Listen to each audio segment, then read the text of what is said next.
Programang ito ay rated SPG. Striktong patnubay at gabay ng magulang ang kailangan. Maaaring may masiselang tema, lengguwahe, karahasan, sexual, horror o droga na hindi angkop sa mga bata.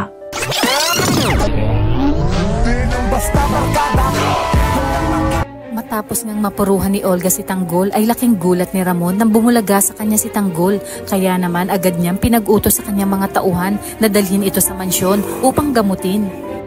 Inutos niya rin kay Severino na hanapin umano kung sino ang bumaril kay Tanggol. Dahil sa kabanga ay agad na umalis si Olga dahil batid niyang ipapahanap ni Ramon kung sino ang bumaril kay Tanggol.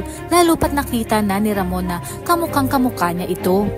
Dagdag pa ni Olga na paniguradong magsasalita si Tanggol sa oras na magkamalay ito dahil nakita siya nito at mabubuking na ang kanyang pagpapanggap bilang beng. Agad ngang tatawagan ni Olga si David upang umalis na sa mansyon. Bago pa man makabalik sa mansyon, si Ramon na bitbit si Tanggol.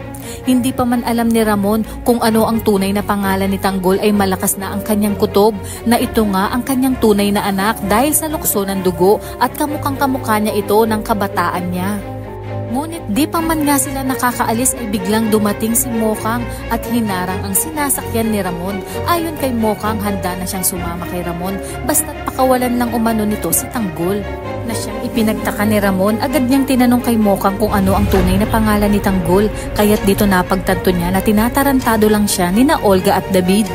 Agad na pinasakay ni Ramon si Mokang at sinabing anak niya si Tanggol. Anya, sa mansyon niya na ipapaliwanag ang lahat kay Mokang at kinakailangan nilang harapin ang impostor na Tanggol. Habang si David naman ay wala nang nagawa dahil agad na itinimbre ni Ramon kay Don Julio na kahit ano ang mangyayari ay wag na wag hahayaang makalabas ang Tanggol na nasa mansyon na siyang ipinagtaka ni Don Julio. Pipiliting magpaalam ni David kay Don Julio dahil baka umano hinahanap na siya sa kanila. Ngunit agad na sinabi ni Don Julio na hintayin na lamang si Ramon dahil pauwi na ito. Kaya naman kabadong-kabado na ang mayabang na si David. Sa inyong palagay, ito na kaya ang katapusan ni David at Olga? Kaya naman kung bago ka pa lang sa aking channel ay mag-subscribe ka na at i-click mo na rin ang bell icon para updated ka sa pinakahuling kaganapan sa paborito mong teleserye, ang FPJ's Batang Quiapo. Hanggang sa muli, salamat!